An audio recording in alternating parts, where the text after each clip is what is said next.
आप सभी लोगों का स्वागत है जीकेजीएस मस्ती 2.0 के एक बेहतरीन वीडियो में। इस वीडियो में हम आप लोगों के बीच भारतीय संविधान यानी ये भारतीय संविधान के बारे में इस वीडियो में एक एक लाइन पे हम लोग चर्चा करने वाले हैं और बहुत अच्छी तरह से इस वीडियो में मैं आपको जानकारी देने वाला हूँ भारतीय संविधान के बारे में।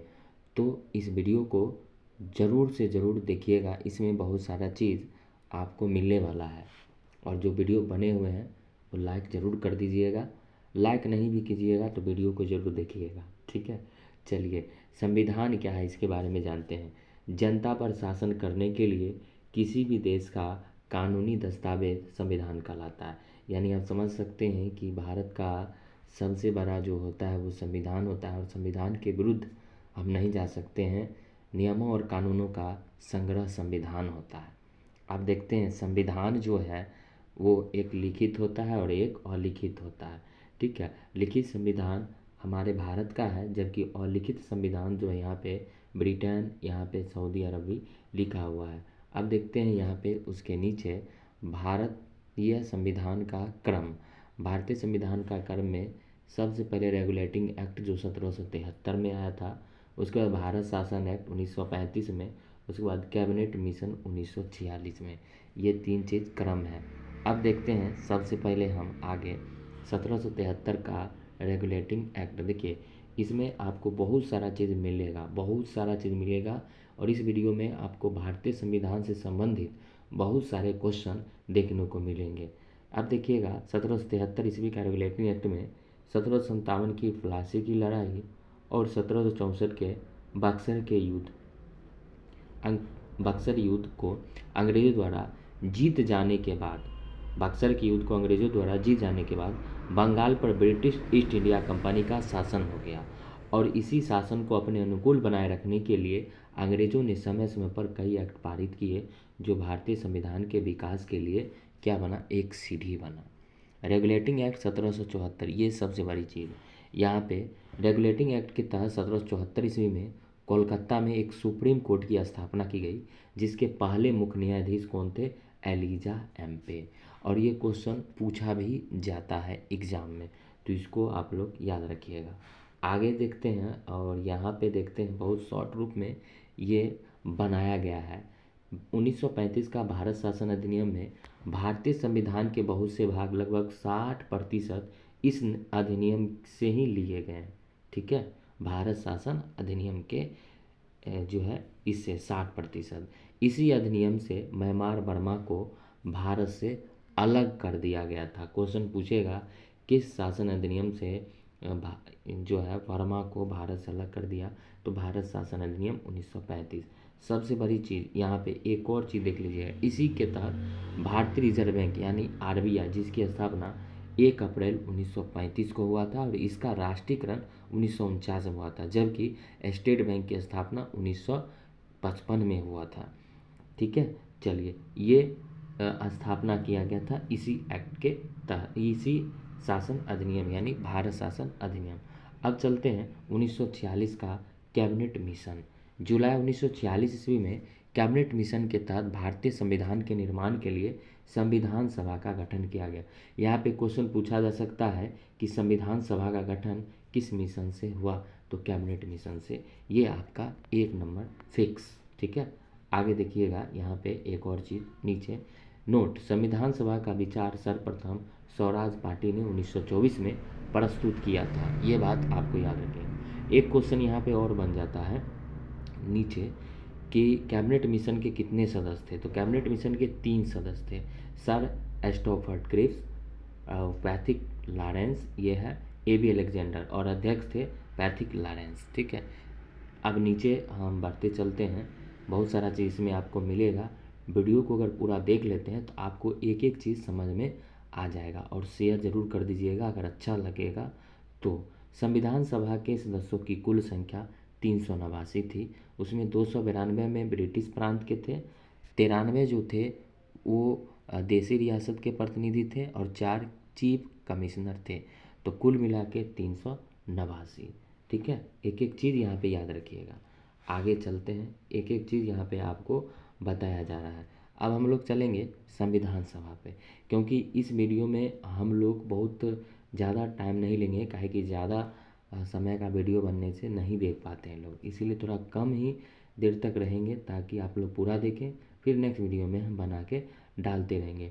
संविधान सभा देखिएगा 9 दिसंबर 1946, ठीक है। संविधान सभा की प्रथम बैठक हुई थी दिल्ली के कौंसिक पुस्तकालय भवन में, ये बात आपको याद रखिएगा। और इस सभा के सबसे जो बुजुर्ग सदस्य थे डॉक्टर सच्चिदानंद सिन्हा थे, और उनको अस्थायी अध्यक्ष चुना गया था, इसको याद रखिएगा। लेकिन मुस्लिम लीग ने इस बैठक का बहिष्कार किया था, ठीक है। अब चलते हैं 11 दिसंबर 1946 को डॉक्टर राजेंद्र प्रसाद को संविधान सभा का अस्थायी अध्यक्ष चुना गया था। ये याद रखिएगा, क्वेश्चन कभी कभी पूछ देता है कि डॉक्टर राजेंद्र प्रसाद को अस्थायी अध्यक्ष कब चुना गया, 11 दिसंबर 1946 को। अब उसके नीचे आते हैं, बहुत बेहतरीन ये है, अगर आप देख लेते हैं तो मैं आपको गारंटी देता हूँ कोई भी एग्ज़ाम देने जाइएगा इससे क्वेश्चन मिलेगा ही। 13 दिसंबर 1946 के बारे में जानते हैं। जवाहरलाल नेहरू ने सभा के समक्ष उद्देश्य प्रस्ताव पेश किया और इसी के साथ संविधान बनने की कार्रवाई शुरू हुई। तो क्वेश्चन पूछेगा जवाहरलाल नेहरू ने सभा के समक्ष उद्देश्य प्रस्ताव कब पेश किया, तो 13 दिसंबर 1946 को। अब देखते हैं आगे, संविधान सभा की प्रमुख समितियां के अध्यक्ष। अब यहाँ पे हर एक चीज़ हम बताने वाले, इधर हो गया आपका समिति, उधर हो गया आपका अध्यक्ष। तो संचालन समिति के कौन थे, डॉक्टर राजेंद्र प्रसाद। क्वेश्चन पूछेगा संविधान सभा के संचालन समिति के अध्यक्ष डॉक्टर राजेंद्र प्रसाद। प्रारूप समिति डॉक्टर BR अम्बेडकर, इसी को ड्राफ्टिंग कमेटी भी कहा जाता है। अब आगे देखिएगा, प्रांतीय संविधान समिति तो सरदार वल्लभ भाई पटेल। संघीय संविधान समिति यानी पंडित जवाहरलाल नेहरू। राष्ट्रध्वज संबंधी समिति डॉक्टर राजेंद्र प्रसाद। अब याद रखिएगा, संघीय वाला है तो पंडित जवाहरलाल नेहरू, प्रांतीय है तो सरदार वल्लभ भाई पटेल। इसको हो सकता है तो आप लोग लिख लीजिएगा तो और बेटर रहेगा। और एक चीज़ और याद रखिएगा, इसमें एक और चीज़ है, संघ शक्ति समिति एक आता है, उसका भी कौन थे, पंडित जवाहरलाल नेहरू। तो संघ वाला याद रखिएगा दूगो है, दोनों पंडित जवाहरलाल नेहरू ही हैं। अब एक देखते हैं, मौलिक अधिकार एवं अल्पसंख्यक संबंधी परामर्श समिति सरदार वल्लभ भाई पटेल। सरदार वल्लभ भाई पटेल दूगो हो गए, एक हो गए प्रांतीय समिति और एक हो गए मौलिक अधिकार और अल्पसंख्यकों की संबंधी परामर्श समिति। तो ये चीज़ आपको याद रखना है, ठीक है। चलिए और आगे चलते हैं, और मैं इसके बाद थोड़ा अभी 7-8 मिनट का वीडियो हुआ है, मैं सोचूंगा कि कम से कम 15 मिनट का वीडियो बन जाए ताकि कम से कम आपको देख सकें। 3 जून 1947 को यह घोषणा कर दी गई कि भारत का बंटवारा तत्कालीन ब्रिटिश माउंटबेटन के तहत होगा। अब यहाँ पे क्वेश्चन बनेगा कि किस ब्रिटिश वायसराय के अनुसार जो है भारत का बंटवारा, तो माउंटबेटन योजना याद रखिएगा। कौन सी योजना, माउंटबेटन। कब, 3 जून 1947। अब यहाँ पे देखिएगा, इधर हो गया स्वतंत्रता दिवस 15 अगस्त, ठीक है, और पाकिस्तान का स्वतंत्रता दिवस 14 अगस्त है, ठीक है।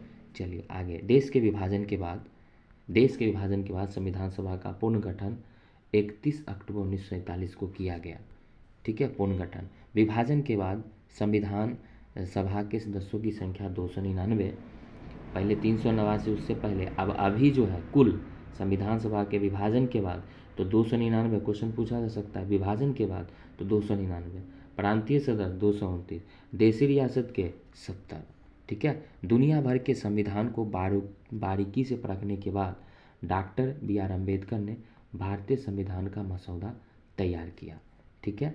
आगे बढ़ते हैं, 26 नवंबर 1949 को भारत का संविधान 2 वर्ष 11 माह 18 दिन में बनकर पूरी तरह तैयार हो गया।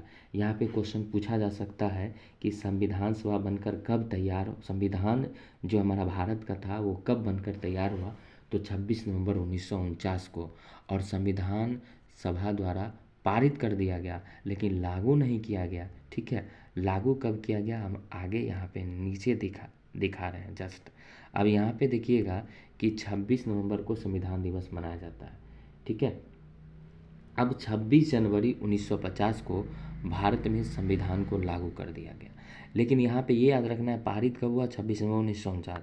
लेकिन लागू कब किया गया? तो 26 जनवरी 1950 को। और भारत एक गणतंत्र देश बन गया। इसीलिए 26 जनवरी को हम लोग गणतंत्र दिवस मनाते हैं। एक चीज़ और नीचे में जो लिखा हुआ है आप लोग को नहीं दिखाई दे रहा होगा, हम बता देते हैं।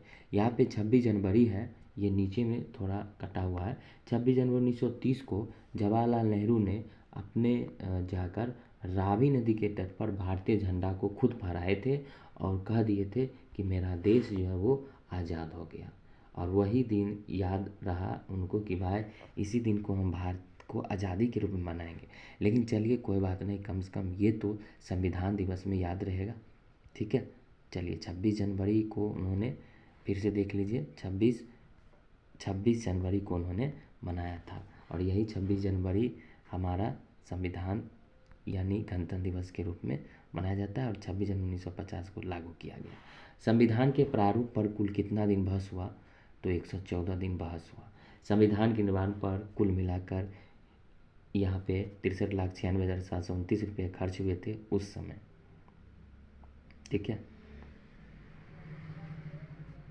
चलिए जब संविधान बना तब इसे 22 भाग 395 अनुच्छेद और 8 अनुसूचियाँ थी। ये बात आपको याद रखना है। ठीक है, और वर्तमान में 22 भाग 395 अनुच्छेद और 12 अनुसूचियाँ। दिन पर दिन बढ़ जा रहा है अनुच्छेद, अब अनुच्छेदों की संख्या बढ़ ही रही है। संविधान सभा द्वारा दिए गए अन्य कार्य। पहला, संविधान सभा ने 22 जुलाई 1947 को राष्ट्रीय ध्वज को अपनाया। क्वेश्चन पूछेगा कि संविधान सभा ने राष्ट्रीय ध्वज को कब अपनाया? तो 22 जुलाई 1947। 24 जनवरी 1950 को राष्ट्रगान को अपनाया गया। राष्ट्रगान आप लोग जानते होइएगा 52 सेकेंड तक ही गाया जाता है और 24 जनवरी 1950 को अपनाया गया था। ठीक, लेकिन 26 जनवरी 1950 को राष्ट्रीय गीत को अपनाया गया था। ये बात आप लोगों को याद रखना है। स्वतंत्र भारत का मंत्रिमंडल देख के इसको वीडियो को अंत करेंगे और पुनः नेक्स्ट वीडियो में हम आपको आगे बढ़ाएंगे। ये 2-3 वीडियो में पूरा फिनिश हो जाएगा। ठीक है, जवाहरलाल नेहरू प्रधानमंत्री थे। स्वतंत्र भारत का प्रथम मंत्रिमंडल जो 1947 में देश आज़ाद हुआ। उसके बाद वल्लभ भाई पटेल गृह मंत्री थे। आर के शनमुखन शेट्टी ये वित्त मंत्री थे। डॉक्टर बी आर अम्बेडकर विधि मंत्री यानी जिनको कानून मंत्री भी कहा जाता है। शिक्षा मंत्री मौलाना अबुल कलाम आज़ाद थे। रेलवे मंत्री जॉन मथाई थे। श्रम मंत्री जो थे जगजीवन राम थे। और रक्षा मंत्री जो थे वो बलदेव सिंह थे। स्वास्थ्य मंत्री राजकुमारी अमृता कौर, यहाँ पे अमृता कौर होना चाहिए। ठीक है, अब एक चीज़ और यहाँ पे है, कैबिनेट मिशन 1945 के प्रस्ताव पर गठित अंतरिम मंत्रिमंडल यानी टेम्परोरी जो थे। चलिए देखिए, मंत्री विभाग इसको भी देख लेते हैं। जवाहरलाल नेहरू कार्यकारी परिषद के उपाध्यक्ष, विदेशी मामले और राष्ट्रमंडल गृह, सूचना एवं प्रसारण वल्लभ भाई पटेल। बलदेव सिंह रक्षा मंत्रालय थे। जॉन मथाई जो थे वो उद्योग एवं आपूर्ति। सी राजगोपालाचारी जो से वो शिक्षा। सी एच भाभा खान कार्य, खान एवं बंदरगाह। राजेंद्र प्रसाद खाद्य एवं कृषि। और रेलवे जो थे वो थे उनके क्या थे? आसफ अली। और जगजीवन राम जो थे वो श्रम मंत्री थे। ये कब के हैं? ये हो गए कैबिनेट मीटिंग 1945 के प्रस्ताव के अनुसार। ठीक है, मुस्लिम लीग के सदस्य 26 अक्टूबर 1946 को मंत्रिमंडल में शामिल हुए और मुस्लिम लीग के जितने भी सदस्य थे उनको भी पद दिया गया था। वित्त मंत्रालय का लियाकत अली खां का, वाणिज्य का आई चुंद्रीगर, अब्दुल रब नस्तर संचार, जोगेंद्र नाथ मंडल विधि, गजादर अली खां स्वास्थ्य, ये सब मुस्लिम लीग को सदस्य के दिया गया था। तो इस वीडियो में बस इतना ही। हम इसके बाद नेक्स्ट वीडियो में पुनः आगे हम बताएंगे। सभी लोगों को वीडियो देखने के लिए बहुत बहुत धन्यवाद। अगर अच्छा लगा तो शेयर ज़रूर कीजिएगा, अच्छा लगा तो बिल्कुल आप गुड लिखिएगा और नहीं तो बहुत अच्छा लिखिएगा। नहीं भी लिखिएगा कोई बात नहीं, लेकिन शेयर ज़रूर कर दीजिएगा। जय हिंद।